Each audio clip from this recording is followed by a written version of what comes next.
Selamat malam, berjumpa lagi dengan saya Syamsir Alam dan Bung Kusnaini. Bung, gimana nih Bung, pertandingan kemarin Indonesia melawan Australia? Tentunya bukan hasil yang kita inginkan dan juga bukan permainan yang ingin kita lihat. Betul. Tapi masih ada peluang, masih ada harapan karena kita masih punya 3 pertandingan. Tetap masih ada harapan ya? Masih ada harapan. Oke Bung, jadi lebih lengkapnya kita bahas Timnas Indonesia dan persiapannya melawan Bahrain bersama Audrey dan Cing Abdel. Aduh, waduh, sedih banget. Bahaya banget udah mulai kayaknya mau menggantikan kita nih. Iya. Apa kabar? Halo Mas. Baik. Ya. Baik, yakin Bungkus dan Sayanya baik, tapi hati saya agak ya sedih lah. Kalau take away? karena bungkus. Bungkus ini bungkus naik nih. Oh, bungkus naik, Mama oke. sepak bola, bukannya bungkus bawa pulang. Take away itu ya? Iya, take away bungkus. Iya. Oke. Timnas Indonesia sudah mulai berlatih nih jelang melawan Bahrain pada 25 Maret. Ini pelatihan perdana ya Bungkus dan Mas Syamsir ya. Nah, kekalahan telak melawan Australia harus jadi pelajaran ya Cing agar bisa tampil lebih rengginas lagi di sisa pertandingan kualifikasi Piala Dunia. Usai kalah telak 5-1 dari Australia, peluang timnas lolos otomatis ke Piala Dunia kian berat. Jika ingin menjaga asa ke Piala Dunia, JIZ dan kawan-kawan harus memaksimalkan 3 pertandingan sisa kontra Bahrain, Tiongkok, dan Jepang. Para penggawa timnas pada Sabtu sore sudah mulai berlatih di Stadion Madia Senayan dalam persiapan melawan Bahrain 25 Maret nanti. Sebelumnya pelatih timnas Patrick Kluivert berjanji melakukan analisa menyeluruh untuk menghadapi Bahrain. Well, the positivity is that we kept on going, and the spirit in the team will always be there. You guys don't see the spirit what we have in the team. We will react. We will react absolutely against Bahrain, but now we have to digest first this defeat and you know. Look at each other themselves, what somebody did wrong. Also me, maybe I did something wrong as well, but we will analyze everything and prepare ourselves for Bahrain. More things we can do. Pengamat sepak bola Binder Singh menyebut strategi menyerang dengan garis pertahanan tinggi yang diterapkan Kluivert hancur lebur melawan Australia. Kluivert dinilai harus memperbaiki suplai bola ke lini depan timnas.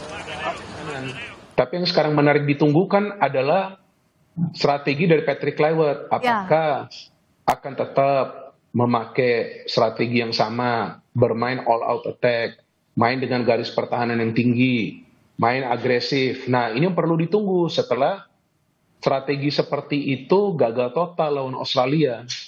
Iya, saya pikir yang perlu dievaluasi oleh Patrick Kluivert adalah suplai bola ke lini depan. Karena kalau kita menonton pertandingan melawan Australia, maka suplai bola ke lini depan itu sangat minim. Dari hitungan saya, suplai bola yang akurat ke lini depan yang bisa diterima oleh pemain untuk menciptakan peluang itu hanya 3. Jika mempertahankan formasi seperti melawan Jepang, maka Bahrain diprediksi bakal menggunakan formasi 4-2-3-1. Dengan formasi ini, maka Bahrain tidak sepenuhnya bertahan. 4 pemain yang cenderung ke depan akan menjaga tekanan ke lini belakang timnas. Apalagi Bahrain juga membutuhkan kemenangan untuk tetap ada di jalan menuju Piala Dunia. Meski bermain di kandang sendiri, laga melawan Bahrain tidak akan mudah untuk timnas. Namun skuad Garuda harus terus menjaga asa lolos ke Piala Dunia. Tim Liputan, Kompas TV.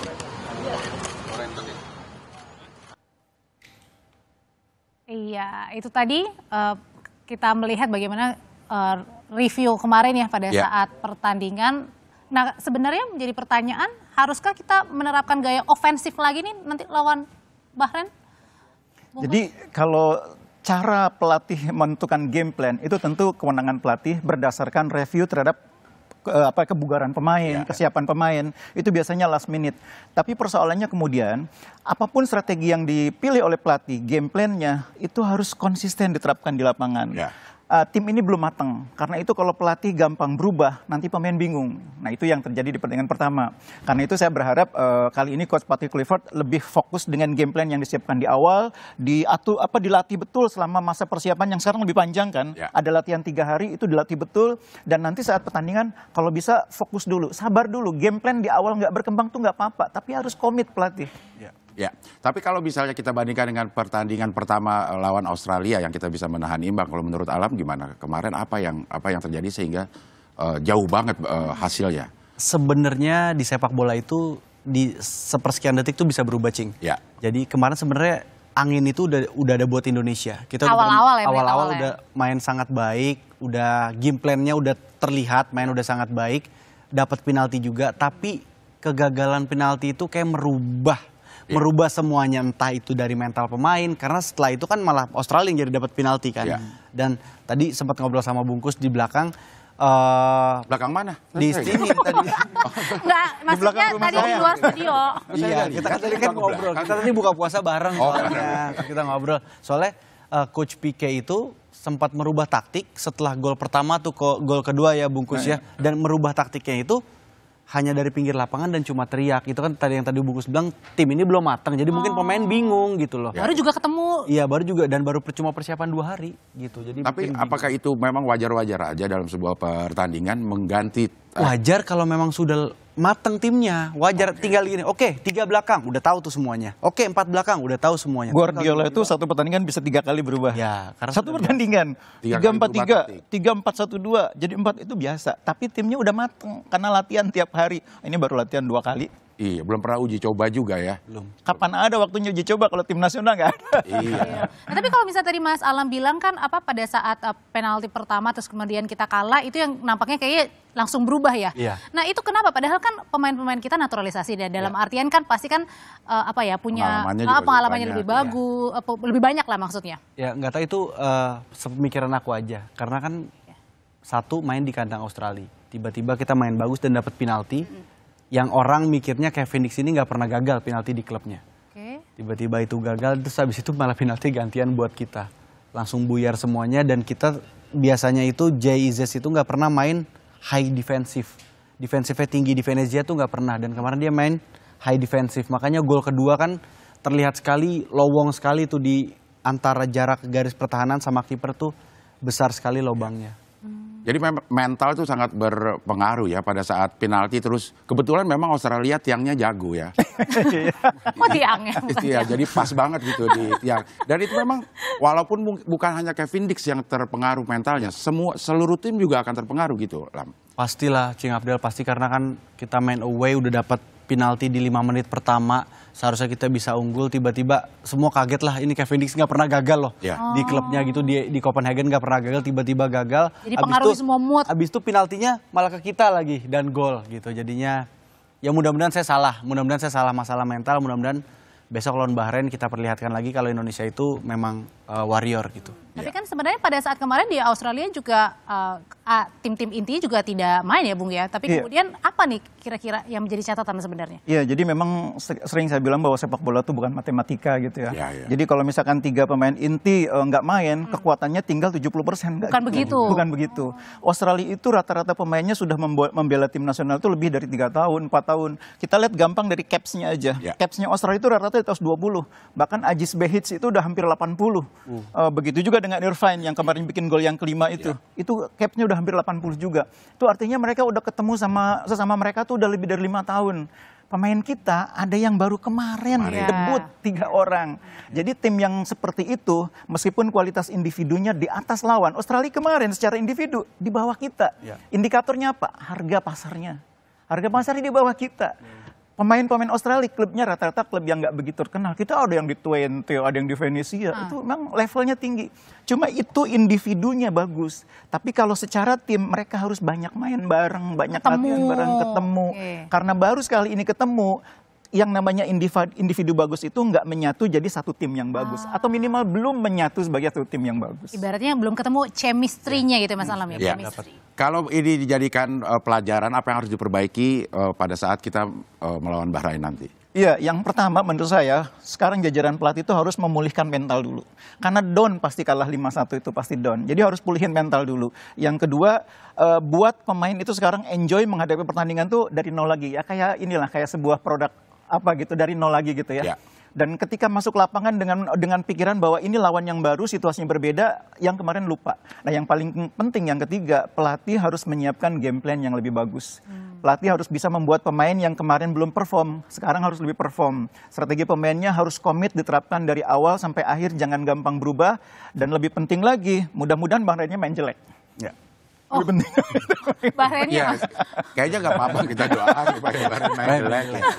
Nah, sebagai pemain, gimana sih sebenarnya memulihkan atau kembali membuat mental jadi naik lagi? Kalau teknik mungkin bisa dilatih gitu ya. Nah, kalau mental tuh harus gimana ya? Kalau Alam dulu waktu latihan di DC United ada pelatih bilang pemain bola itu setiap hari itu udah hari yang beda. Gitu. Oke. Jadi kalau kalah hari ini kemarin. kalah ya besok itu udah hari yang beda, kita lupain ya kita perbaikin lagi gitu. Dan kalau untuk era sekarang ya kalau pemain Indonesia sekarang ya jarang-jarang buka medsos lah gitu. Itu kan sedikit banyaknya sangat pengaruh gitu kan, karena apalagi netizen kita bentuk dukungannya kan beda-beda. Ada yang mengkritiknya keras, ada yang memang membangun semangat. Jadi ya buat anak-anak timnas fokus aja tanggal 25 nanti, karena kalian berjuang di lapangan, kita pasti dukung di luarnya gitu. Tapi kalau dilihat dari pertandingan kemarin, Mas Alam, sebenarnya pada saat kita kebobolan jauh nih 5-1, ini kenapa nih? Apa mungkin karena Martin Pasnya atau mungkin karena lini belakangnya? Ya kalau aku pribadi lihat mungkin karena game plan-nya belum matang kali ya. Game plan-nya belum matang dan juga mungkin pemain juga belum terlalu mengerti apa yang dimau sama pelatih.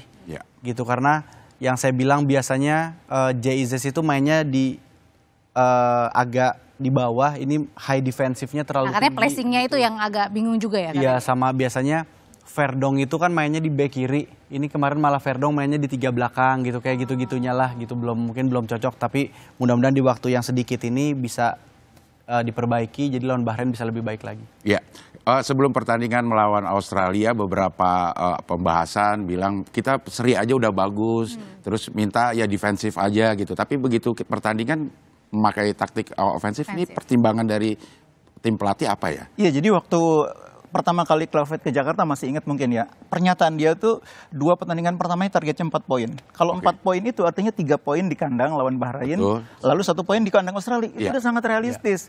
Tapi begitu melihat susunan pemain Indonesia, susunan pemain Australia banyak yang nggak main, mungkin berubah ininya, berubah optimismenya dan yakin bisa menang. Karena yakin bisa menang, makanya di lapangan strateginya pun menjadi lebih ofensif. Padahal kalau berkaca dari pertandingan waktu kita jadi tuan rumah lawan Australia, kan kita digempur abis. Dan yang kedua yang nggak kalah menarik, Australia memang berubah mainnya. Dia pinter, main di kandang sendiri, dia main nggak tinggi, dia nunggu di belakang. Dia nunggu sampai pemain Indonesia maju, berusaha membongkar pertahanan tapi gagal. Pemain Indonesia kemudian mulai kehilangan posisi, nggak disiplin. Akhirnya di situ lah. Jadi memang pinter lawan juga. Iya. Jadi memang Australia itu parkir bis nggak hitungannya kalau kemarin itu? Enggak sih, enggak. Kalau parkir sebenarnya sih enggak. Tapi dia memang garis pertahanannya lebih rendah dibanding biasanya. Lebih ke parkir angkot aja mungkin. Mungkin. Agak kecil. Tapi ada yang bilang juga kalau permainan kita kemarin enggak rapat banget begitu ya.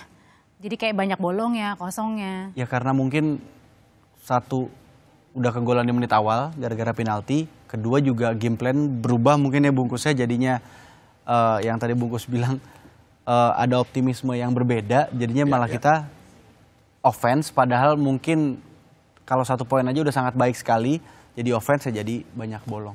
Iya, kalau mau kita ambil hikmahnya, apa yang bisa dipertahankan, ini tim ini sebenarnya udah bagus di pertandingan kemarin, bagian mananya?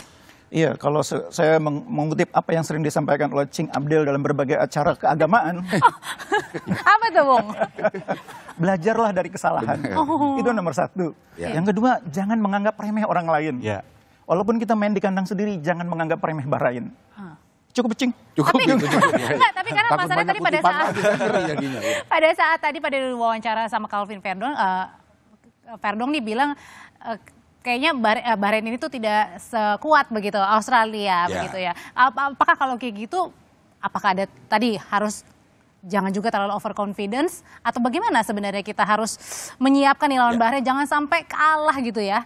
Nanti ya, Bung ya. Bisa jadi tetap bersama kami.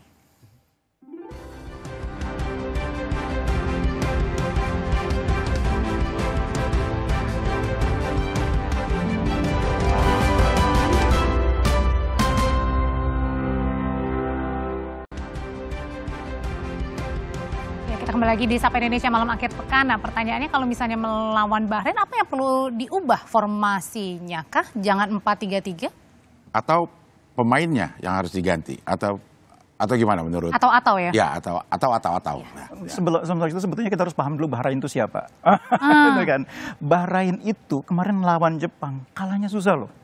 Kalah 2-0 memang. Bagus, ya. Kalahnya susah. Defense-nya bagus, mainnya disiplin, dan kualitasnya rata. Mengapa mereka mainnya disiplin, mainnya kesannya bagus? Karena mereka cuma dari 3 klub besar. Al-Muharraq, Al-Rifa, dan Al-Holdia. 3 pemain depan itu yang panggil kan ada 4 orang. Ya. 3 itu dari klub Al-Holdia. Artinya kerjasama udah sangat sama-sama. bagus. Udah main sama-sama, Jadi hati-hati, Bahrain ini bukan tim yang gampang dikalahkan. Oke, dan jangan dipandang sebelah mata ya karena ini. Nah, itu tadi pesan Cing Abdel kan. Iya. Yang dikutip ya. Mudah-mudahan hujan karena Bahrain takut sama hujan. Kenapa? Bahrain. Oh iya, bah hujan gitu maksudnya. Oh iya. Maaf ya. Lucu ya. Komedi sedikit. Komedi sedikit. Oke, ini di belakang kita ya, Cing ya? Ya. Ada apa, Cing? Ini ada formasi yang Ya. siapa sih yang naruh ini formasinya? Kita nggak Ini tahu ada juga tim ya. kreatif. Ada tim kreatif. Iya, ya, tapi ya. ini kemarin yang pas. Oh, ini pada formasi saat- waktu lawan Iya, Australia. Lawan iya. Australia. Iya. Oke, kalau ada wewenang dari Alam atau Bungkus untuk mengotak-atik melawan Bahrain, apakah ini masih tetap Tunggu SK-nya dulu dong. Oh. Pas kan langsung saya keluarin. Ya. Nah, Silakan. ya. Berdiri ya kita. Boleh ya. Oke, nggak apa-apa, ya, berdiri. boleh berdiri. Ayo, Ya. Alam. Bungkus Ayo, dulu. ya, bungkus mau pakai Oke. formasi berapa? Kalau saya ngeliat kemarin kita main ya, dan sebelumnya kita juga pernah di tangan Sintayong itu tiga di belakang. Saya Ya. sebetulnya lebih aman kalau kita main 3 dulu. 3 dulu, oke. Tapi maksud saya 3 ini jangan Calvin Verdong. Ya. Dia ini jangan di sini. Ini susah jangan di amat situ. sih nyopotnya. Aduh. Oh, iya. Iya. Nggak ada rodanya soalnya. Nah, Nggak ada di sini rodanya. menurut saya itu harusnya Rizky Ridho. Sini ya. Nah, dia ada Iya. di sini. Verdong malah naik. Ya. Iya. Karena kalau Bukan naik loh, ini wing. Iya, Naik di sini. Iya. Paling nggak naik 1 tingkat lah dari back ya. Ya. Oke. Nah, kalau Dix tetap ya? Tetap di situ. Oke. Nah, saya kemarin juga agak kecewa sama Nathan Chuaon. Kenapa? Karena mainnya agak di bawah performa ya. Ya. Dan menurut saya dia mungkin karena lama nggak main di klubnya. Jadi bagusnya sih Joey Diganti? Pelopesi ini. Oh, yang Joey. memang di klubnya juga lagi-lagi susah. Lagi-lagi Oh, susah. lagi-lagi susah memang. Tapi menurut saya Dian yang main nih. Ya. Nanti susah di sini, Joey mudah-mudahan di lapangan dia mainnya lebih bagus ya. Oke. Kalau Ole kan itu kemarin mencetak gol nih. oleh besok starting lah. Besok nih Ragnar main ya. Mana Ragnar? Ragnar. Halo Ragnar. Ah, ini dia. Wahaji. Nah, ini Ragnar harus main karena mainnya bagus. Di zamannya Menggantikan STY juga dia main terus. Jadi dia main di sini. Oleh tolong digeser ke sini. Oh, Oleh- Marcelino tetap ya.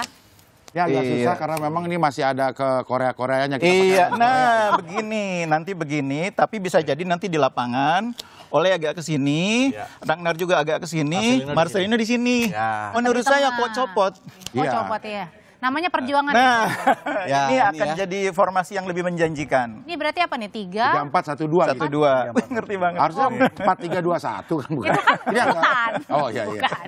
Tapi kalau kita boleh berandai-andai nih, kalau misalnya kemarin itu masih Coach Sin, kira-kira Ya, dia hasil- masih di sini. Iya, masih di sini. Ya, kalau kemarin masih di sini Oh, iya. dan nggak war takjil dia ya.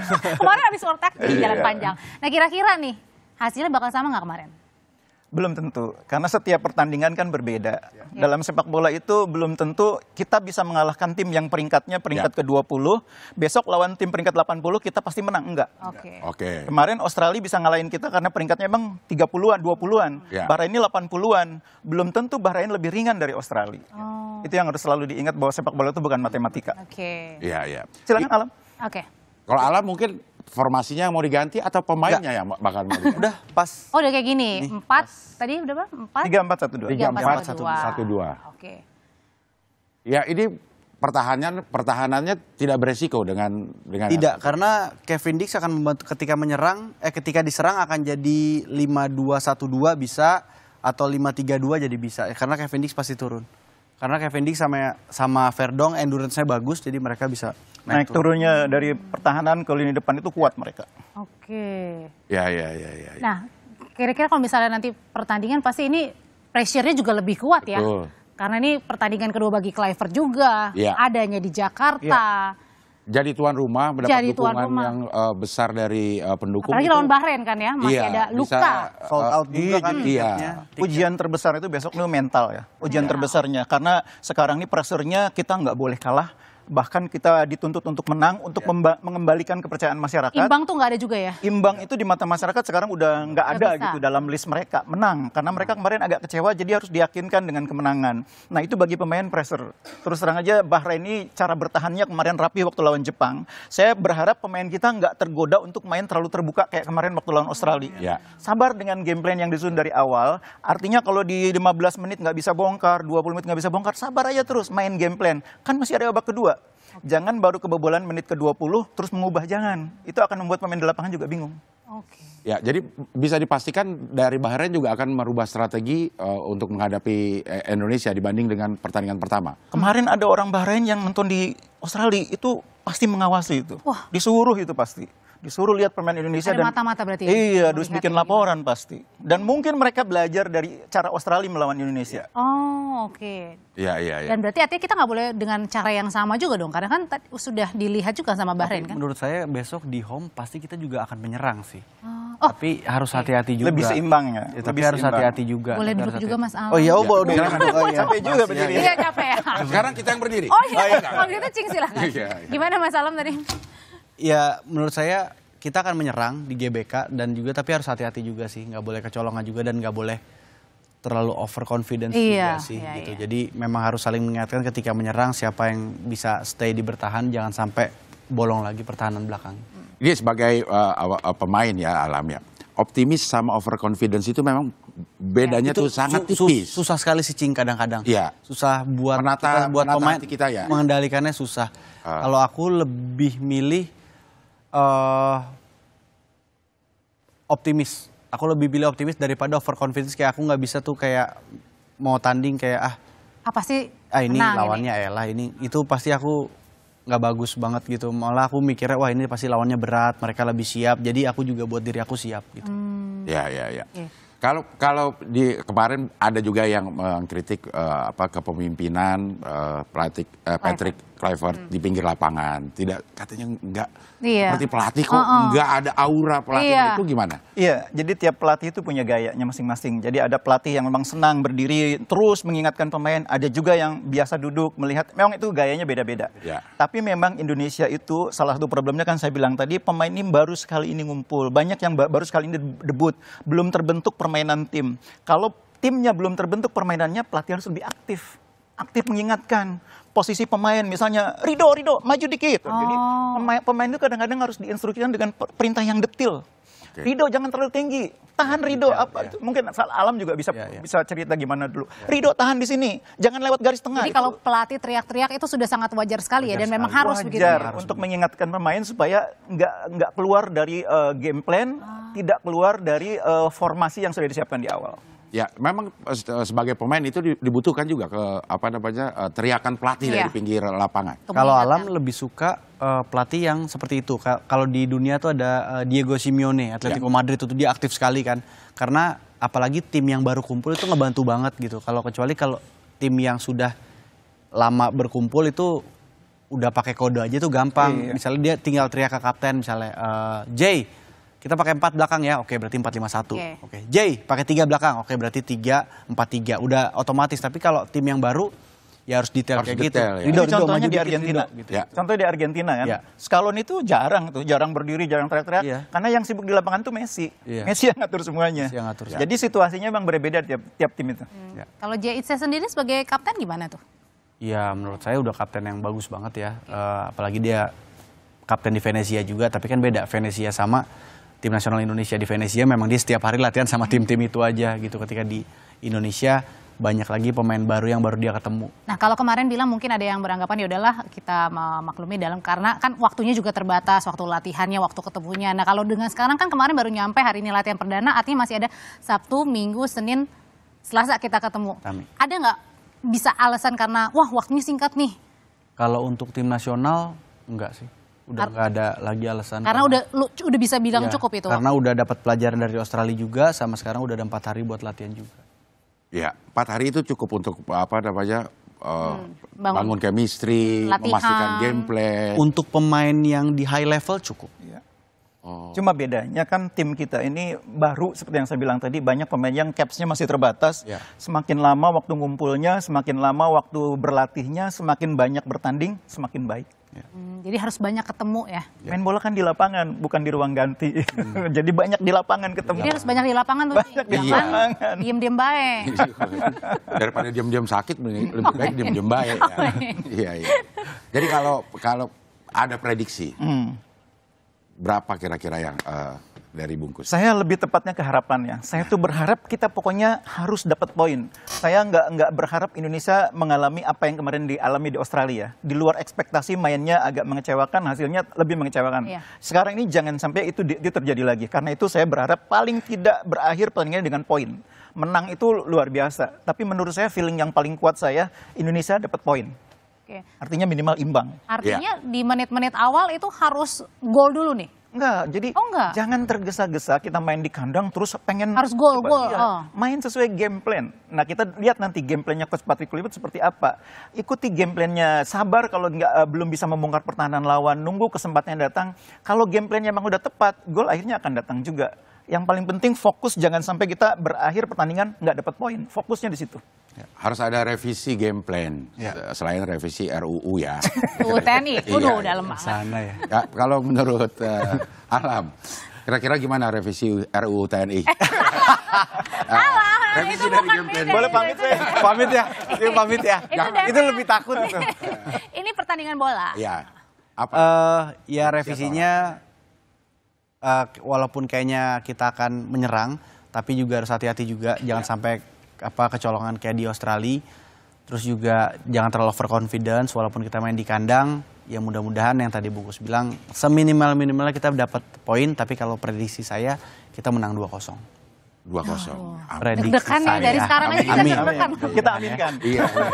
Kalau kansnya, kalau kita seri deh, Iya. karena ini hasil Iya. minimal yang kita Iya, ingin. iya. Kalau Nah, kita seri, gimana masih ada ke kans depannya? untuk- Iya, jadi kita sekarang menurut saya sudah sangat sulit untuk lolos langsung sebagai peringkat kedua. Kalau Ya. peringkat pertama tuh Karena kita di 4 ya Iya, sekarang hampir ya. pasti Jepang itu. Ya. Hampir pasti Jepang. Nah, yang kedua kemungkinan Australia. Ya. Apalagi mereka sekarang sudah bounce back.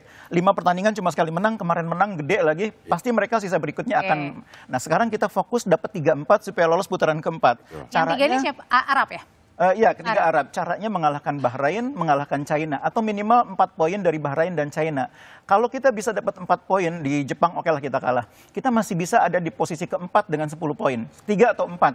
Karena Bahrain itu masih akan ketemu lawan-lawan yang juga bersaing di posisi 4. Lawan Arab mereka nanti. Habis itu lawan China juga. Mereka akan saling bunuh. Jadi kalau kita bisa dapat 4 poin, kita mungkin peringkat keempat. Kelimanya Bahrain, keenamnya baru China. Berarti tadi kata Bungkus bilang ya nggak ada untuk imbang ya. Pokoknya ya menang begitu ya. Bukan, nggak dapat poin. Harus Nggak dapat poin, harus dapat poin ya. Kalau Oke. kita menang 2 kali, mendapatkan tambahan 6, apakah otomatis akan ada di peringkat 3-4 atau masih menunggu hasil dari yang lain juga? Australia sekarang sudah 10 poin.